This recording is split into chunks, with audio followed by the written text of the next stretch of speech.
गरीबी गरीबी गरीबी, यह एक कड़वी सच्चाई है जिसकी ग्राउंड रियलिटी इतनी बड़ी है जिसको कोई सुनने के लिए तैयार नहीं, स्वयं गरीब अपने मुंह से बोलने के लिए तैयार नहीं। जी हाँ, मैं हूं अरविंद कुमार, मोटिवेशनल स्पीकर। आप सभी के लिए लेकर आया हूं गरीबी क्या है, इसकी ग्राउंड रियलिटी क्या है और इसकी कैसे हम सामना कर सकते हैं, कैसे इसे तोड़ा जा सकता है, कैसे इसको हम पार कर सकते हैं। तो इसके लिए वीडियो में अंत तक बने रहिए। मैं सारी चीज़ों को बताने वाला हूँ। सबसे पहले गरीबी क्या है इस पर चर्चा करते हैं। देखिए, गरीबी क्या है, यह जो कड़वी सच्चाई है, कठोर, बहुत ही कठोर, हृदयों को मतलब विदीर्ण कर देने वाला यह एक सच्चाई है। जो लोग भी गरीब हैं, जो लोग भी समस्याओं से उलझे हुए हैं, जो लोग भी अपने घर के खर्चे तक को नहीं चला पा रहे, जिसके घर में बच्चे भूखे और ज़रूरत की सामग्रियां उपलब्ध नहीं, जिसके घर एक शाम का भोजन, एक पहर का भोजन उपलब्ध कराता है तो दूसरे पहर के लिए सोचना पड़ता, जिसके बच्चे ज़रूरत के सामग्रियों के लिए चिल्ला रहे हैं, रो रहे हैं, वह ग्राउंड रियलिटी सहनीय नहीं है, असहनीय। परिस्थितियां चाहे जो भी हो, मैं उस पर बात नहीं करना चाहता। बहुत सारे तर्क वितर्क हैं कि वो अकर्मण्य है, उसकी भाग्य ही है, वो कमाता नहीं है। सारी सिचुएशनों को मैं छोड़ देना चाहता हूँ। उस सिचुएशन को मैं देखना चाहता हूँ जिस सिचुएशन में वो गया हुआ है। इंसान जब उसके पास हर चीज़ की कमी है, हर चीज़ के लिए वो परेशान है, तबाह है, वो हर एक विकल्प सोचे और वह फेल कर जाए। जैसे कृष्ण सुदामा की कहानी आप जानते होंगे। तो सुदामा के घर में जब विपत्ति आई थी ना, उससे आप देखिए, पढ़िए, वीडियो में देखिए, आपको मिलेगा बहुत सारे वीडियो कि सुदामा के घर में चल क्या रहा था। सुदामा के घर में परिस्थितियां ऐसी थी कि कई दिन बच्चे भूखे सोते थे, उनकी बीवी भूखे सो जाती थी और सुदामा एक तरफ धर्म का पालन करने वाले, अधर्म को बिल्कुल टच नहीं करने वाले व्यक्ति एकदम अडिग थे कि मैं बस अपने धर्म के साथ जुड़ा ही रहूँगा चाहे जो हो जाए। तब एक दिन उनकी पत्नी उन्हीं से पूछते हैं कि क्या आप एक पति होने के नाते, पति धर्म और एक पिता होने के नाते पिता का धर्म निभा रहे हैं वास्तव में? आप इस दीपक को जानते हैं, देखते हैं? इस दीपक में तभी तक लौ है जब तक इसमें तेल है। ये ग्राउंड रियलिटी, इसी का नाम है ग्राउंड रियलिटी। समझिए इस बात को। ये क्या कहने की कोशिश की जा रही है?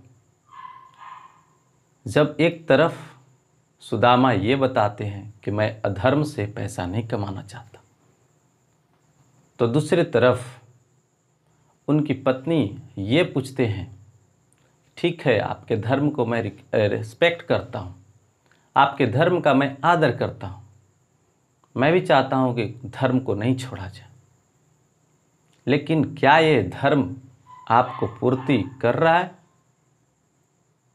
अगर नहीं तो विकल्प सोचा जाए, अपने काम के तरीकों को बदला जाए।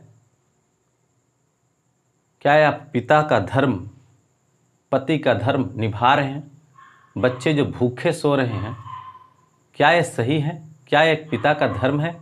तो फिर ये भी तो एक अधर्म ही है। तब जाकर के सुदामा हिल जाते हैं, बिल्कुल डर जाते हैं। अब क्या होती है? तो एक राजा के यहाँ जाते हैं, उसका कोई सगा संबंधी लेकर जाते हैं सुदामा जी के, और वहाँ पर बताते हैं कि राजा का जब प्रशंसा आप करेंगे तो राजा बहुत धन देंगे। अब राजा के यहाँ जाते हैं, झूठी प्रशंसा सुदामा के मुंह से निकलती नहीं, क्योंकि वो बहुत बड़े विद्वान है। वो नहीं बोल पाता, कुछ बोल भी पाता है तो अपने आप को अपमानित समझता, कमज़ोर समझता। अब मैं चलता हूँ। जब इस समस्या का समाधान की बारी आई तो समाधान क्या है? मैंने अभी ग्राउंड रियलिटी को दिखाने की कोशिश करी कि इसके कमी के बावजूद क्या क्या हो रहे हैं। किसी के घर में बच्चे भूखे सो रहे, बेबी भी भूखे सो रही है, बहुत सारी कमियां खिला रही है, परेशान कर रही है उसे। कई लोग बीमारियों से टूट रहे हैं, कई लोग व्यवस्थाओं के बगैर अपने दम तोड़ रहे हैं, कई लोग सुविधा के अभाव में उनके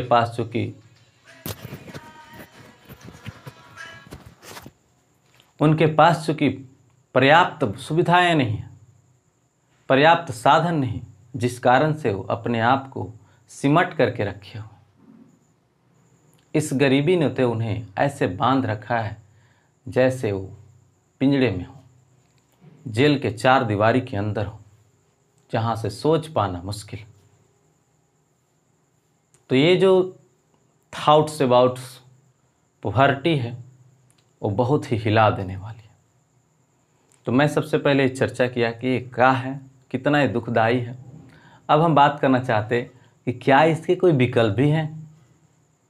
देखिए, एक गरीब होने के नाते एक गरीब व्यक्ति जो है कभी भी इस बात पर विश्वास नहीं कर पाता कि इसके कोई विकल्प भी है। और सोचे भी तो कैसे, उसके पास उस तरह का एनवायरनमेंट भी मिलता कहाँ, उसका माइंड इस बात को अचीव करने के लिए रेडी ही कहाँ होता। बट विकल्प हैं, यदि वह सोचे। वही कही जाती है कि अपने उम्र के हिसाब से अगर किसी ने पढ़ाई की हो, अगर किसी ने जो भी काम था उसके उम्र के अकॉर्डिंग कुछ किया है, उसका 50-20% भी किया है, तो ज़रूर उसका माइंड काम करेगा, इस तरफ ज़रूर जाएगा, उसको ज़रूर याद दिलाएगा कि इसके क्या क्या रास्ते हो सकते हैं। परंतु जिस व्यक्ति ने कभी देखा ही नहीं, कभी उसने माइंड पर कभी जोड़ ही नहीं डाला, कभी कुछ सोचा ही नहीं है, उस व्यक्ति को समझा पाना तो ये हरकुलियन टास्क ही है। वैसे बिल गेट्स का कहना, गरीब के घर में जन्म लेना ये आपकी गलती नहीं, लेकिन गरीब ही मर जाना ये आप ही की गलती है। मैं मानता हूँ इस बात को, लेकिन ये बात समझ में किसे आएगी? ये बात समझ में किसे आएगी? जो व्यक्ति पढ़ा है, जो व्यक्ति कुछ सीखा है, कुछ सीखा है, 100% नहीं 10-20% भी जानना है, इन शब्दों को पहचाना है, उसे ही तो आगे जाना है। बाकी लोग को ये बात समझ में ही कहाँ आएगा? नहीं आ पाएगा। और वैसे लोग चाह करके भी नहीं कर पाएंगे। मैं एक कड़वी सच्चाई बता रहा हूँ, और ये हमारे समाज की सच्चाई ही है जो मैं रखने का प्रयास कर रहा हूँ। चाहे जो लोग जैसा समझे, उससे हमें कोई प्रॉब्लम नहीं। बात दरअसल ये है कि कुछ ही प्रतिशत लोग ये बात को समझ पाते हैं कि वो गरीब तो हैं, लेकिन इसका समाधान उनके पास है, इसके तोड़ होते हैं। अगर मैं इसके स्टेप बाय स्टेप तरीकों को फॉलो करूं, तो मैं इस कंडीशन से, इस सिचुएशन से बाहर आ सकता हूं। और ये सोचना भी एक बहुत बड़ी उपलब्धि कहलाएगी, क्योंकि मनुष्य वही बन पाता है जो वह सोच पाता है। हमारे शब्द, हमारे विचार ही हमारे जीवन के रूप होते हैं। भविष्य का निर्माण हम अपनी सोच के आधार पर ही करते हैं, लेकिन सोचने की क्षमता सभी के पास एक समान नहीं। और जिसने कभी सोचा ही नहीं, वो सोच ही कैसे पाएगा? और उसके पास क्या स्किल होगा जिसके बदौलत वो आगे ही बढ़ जाएगा? नहीं कर पाता। अब मैं बात करने वाला हूँ, जो लोग सामर्थ्य हैं, जो लोग पढ़े लिखे, सूझबूझ ज्ञानी हैं, वो लोग अगर इस दाव पेच में फंसे हुए कि वो कैसे निकले इस पॉवर्टी से, तो सबसे पहले मैं ये बताना चाहता हूँ, संसार का कोई भी व्यक्ति जिसने ये शब्द को पहचाना कि गरीबी से निकला जा सकता, इसके सैकड़ों उपाय हैं, और कर्म सबसे बड़ा मार्ग है। हमारे ही कर्म, हमारे ही बिलीफ हमें इस मंजिल तक अचीव कराता, कि हम इस पड़ाव से बाहर निकल जाते हैं। तो सबसे पहले वैसे लोगों को सैल्यूट जो इस बात को सोच पाते हैं कि गरीबी से वो जरूर निकल जाएंगे। इसके सैकड़ों जो तरीके हैं उसे यदि अपनाते हैं तो श्योर वे आगे बढ़ जाएंगे, श्योर वो सक्सेसफुल हो जाएंगे।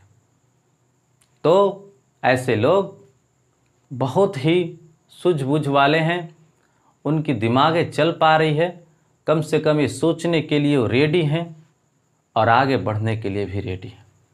दोस्तों, मैं बताना चाहता, slow and study win the race. अगर कोई भी व्यक्ति जिस कार्य में भी वह स्किल महारत हासिल किया है, उसी कार्य को कर कर स्लो एंड स्टडी भी अगर चलता रहे, स्लो धीरे लेकिन लगातार परिश्रम करे, जिस ओर भी उसके अंदर ताकत है, उसे लगता है कि मैं इस क्षेत्र में अच्छा हूँ, और अगर उस क्षेत्र में वो काम करे ईमानदारी से, दिन रात लगन से लगे, तो एक दिन सफलता तय है, गारंटी है कि वह उस स्टेज से ऊपर निकल के रहेगा। और यह निकालने वाली जो शक्ति है, वो पावर है, वो ईश्वर ने ही प्रदान किया। हमारी कार्य क्षमता, हमारा कर्म हमें ऊपर उठाते हैं, हमारी कार्य क्षमता की गति, हमारे कार्य क्षमता के तरीके और हमारे सोच हमें नीचे भी गिराते हैं। और मनुष्य अगर एफर्ट 50% भी करता है तो रिजल्ट उसे 100% दिखेंगे। यह नेचर का नियम। मैं देखा हूँ कि हमने प्रयास बहुत थोड़ा किया, रिजल्ट बहुत बड़े दिखे। आपका प्रयास छोटा होगा, परिणाम बड़े होंगे, परंतु आपके प्रयास इतने भी जल्दी शार्प नहीं होंगे, इतने भी जल्दी इफेक्टिव नहीं होंगे, बहुत ज़्यादा प्रभावकारी नहीं होंगे, क्योंकि आपके पास एक्सपीरियंस तो समय के साथ मिले वाला। एक्सपीरियंस जब तक नहीं आएगी, अनुभव जब तक हम नहीं कर पाएंगे, जिस कार्य को भी आप करते हैं, अगर आपके पास एक ग्रेट फीलिंग, एक महान विचार अगर आपके दिमाग में नहीं आ रही, तब तक आप फंसे हुए, लटके हुए, उलझे हुए ही हैं, और परिणाम स्लो ही दिखेंगे।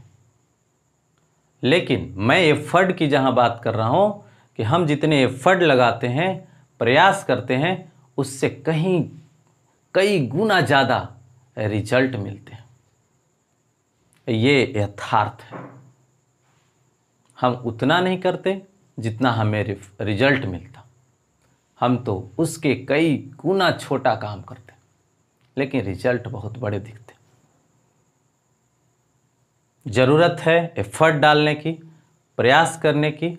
आप जिस फील्ड में भी हैं वो फील्ड बेहतर है, ये विश्वास करने की, वो काम आपका बेहतर है, वो आपका क्षेत्र आपका बेहतर है, वो आपकी क्षमता बेहतर है, जिससे आप जानते हैं आज के डेट में न क्षेत्र की कमी है, न कार्य की कमी है, न स्किल की कमी है।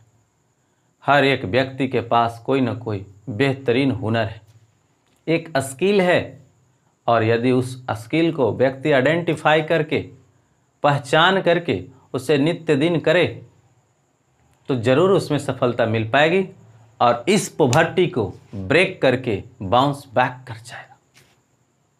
तो हमारी गुजारिश है कि चाहे आप जिस सिचुएशन में भी हो, आप चाहे जितना भी थपेड़े खा रहे हो इस गरीबी के, अगर आप में थोड़ी सी भी जान, क्षमता, ऊर्जा है अंदर, तो निकल पड़िए इस दौड़ में। आप ही आगे निकलेंगे, ऐसा विश्वास कर लीजिए और आगे बढ़िए। मैं आपको शेयर करता हूं कि आप जिस स्टेज में भी हैं, अगले 6 महीने बाद एक नए स्टेज पर होंगे, एक नए उन्नति पर होंगे, एक नई सीमा रेखा को छू रहे होंगे। अतः रुकिए नहीं, डटे रहिए, आगे बढ़िए। बिना हौसले की उड़ान नहीं होती। हौसला रखिए, ऊर्जा रखिए, सब कुछ संभव है। ये प्रकृति, ये भगवान ईश्वर ने सबको शक्ति दिया है, सब में ईश्वर का निवास है। अतः अपने आप को ईश्वर का ही एक अंश भाग मानकर आप कार्य करें और आपकी उन्नति होगी, ऑटोमेटिक होगी। यह तो नेचुरल ट्रूथ है।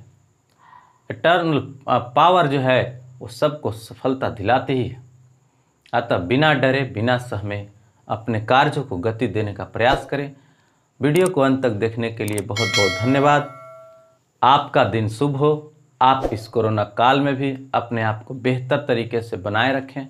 धन्यवाद। Thank you.